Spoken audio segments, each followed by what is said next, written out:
Bienvenue dans le Financier, votre rendez-vous économique quotidien sur Africa 24. Voici les titres. La Banque centrale du Ghana redoute une hausse de l'inflation malgré une croissance solide. Cette augmentation sera soutenue notamment par la hausse du prix du pétrole et la baisse de la monnaie nationale. Premier producteur de pétrole sur le continent, le Nigeria n'a toujours pas adhéré à l'installation de la zone de libre-échange continentale. La mise en place de la ZLEC devrait faire croître le commerce intra-africain de près de 60%. Et puis nous terminerons par un point sur les marchés boursiers africains.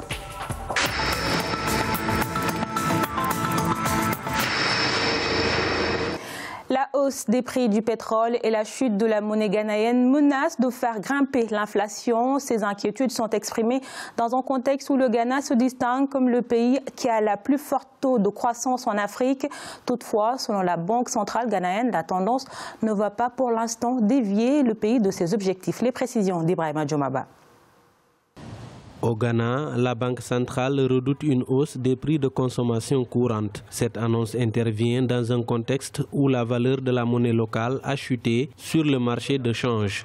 Les prix du pétrole ont augmenté et les coûts de transport ont également augmenté. Nous pensons donc que les perspectives d'inflation seront menacées. Les autorités ont revu à la baisse le taux directeur de la Banque centrale de 900 points de base entre 2016 et 2018. Selon les estimations officielles, l'inflation se situe dans la fourchette cible de 6% à 10%.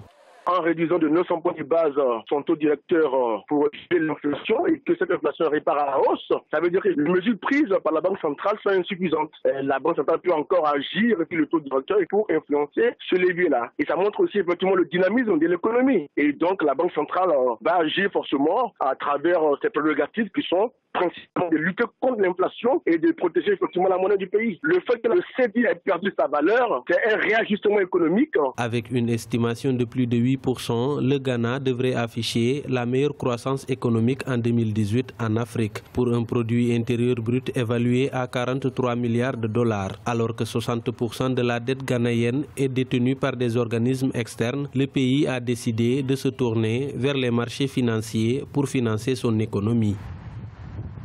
53 milliards de dollars, c'est la somme qu'a coûté la flambée de l'épidémie Ebola en 2014 aux économies des pays touchés en Afrique de l'Ouest. Le rapport qui a publié ces chiffres indique que le coût global de la flambée d'Ebola en 2014 est le plus important devant l'épidémie du syndrome respiratoire aigu sévère et l'éclosion du virus Zika dans les Amériques, ayant coûté la vie à plus de 11 300 personnes, principalement en Sierra Leone, en Guinée ou au Libéria. Les pertes économiques créées par l'épidémie d'Ebola avaient été estimées à 2,8 milliards de dollars en 2016 par la Banque mondiale contre une prévision de 32,6 milliards de dollars annoncée en octobre 2014.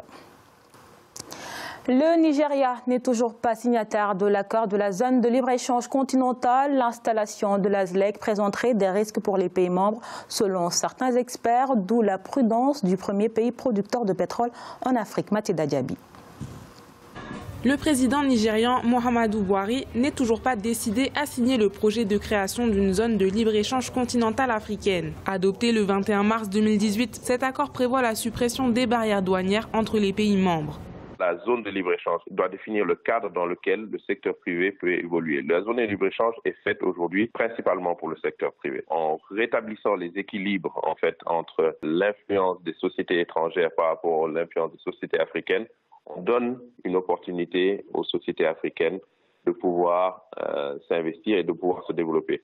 De l'avis de certains experts, l'instauration d'une zone de libre-échange pourrait présenter des risques pour l'économie des pays membres. L'une des raisons pour lesquelles le président Buhari se veut prudent. Il estime qu'il est d'abord prioritaire de rendre les économies nationales plus compétitives avant de promouvoir l'intégration africaine.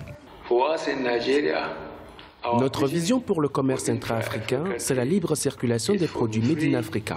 Cela signifie que les biens et les services doivent avoir un contenu africain significatif en termes de matières premières et de valeur ajoutée.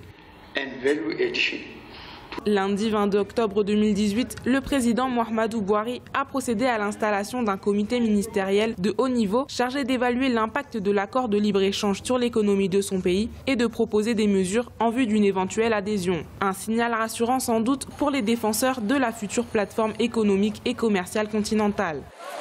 Ce dimanche 28 octobre 2018, le Kenya va inaugurer son tout premier vol direct sans escale vers les États-Unis. Un trajet de 14 heures du Kenya aux États-Unis sera effectué désormais par la compagnie aérienne nationale kenyane Kenya Airways. Une grande opportunité surtout en faveur de la lutte contre le chômage. Cette liaison pourrait également redorer l'image du pays en matière d'investissement et voir augmenter le nombre de touristes dans le pays qui passera de 97 000 à 120 000 touristes par an. En Côte d'Ivoire, la balance commerciale est excédentaire. Le pays a enregistré de bons résultats en matière d'échanges commerciaux des biens sur l'année 2017. Durant cette période, l'excédent commercial est évalué à 1 708 milliards de francs CFA contre 1 316 milliards de francs CFA en 2016. Cette performance, malgré la chute drastique de 40% des cours mondiaux du cacao durant cette période, s'explique surtout par une bonne performance des produits d'exportation, selon Sidi Tchemoko Touré, ministre de la Communication et porte-parole du gouvernement, que je vous propose d'écouter. Les importations ont également enregistré une augmentation en valeur de 9,9% en 2017 par rapport à 2016 pour atteindre 5 594 milliards de francs CFA. Elles concernent principalement le pétrole brut, les machines mécaniques et électriques, le riz, le poisson, les produits pharmaceutiques venant principalement de la Chine, de la France, du Nigeria, de l'Espagne et de l'Inde. Il est à présent l'heure de faire le point sur les marchés boursiers africains. En Afrique australe et dans l'océan Indien à la mi-journée, l'indice de Maurice augmenté de 0,07%. La bourse de Johannesburg gagnait 1,47%. La bourse de Nairobi est augmentée de 0,08% et la bourse de Gaborone gagnait également 0,10%. Du côté de l'Afrique centrale et de l'Ouest, la BRVM d'Abidjan perdait 0,22%. La bourse nigérienne gagnait 1,11% et la bourse ghanéenne augmentait également de 0,52%. En Afrique du Nord, enfin, l'indice marocain était en baisse de 0,36%. La bourse égyptienne perdait 1,68% et la bourse tunisienne perdait également 0,59%.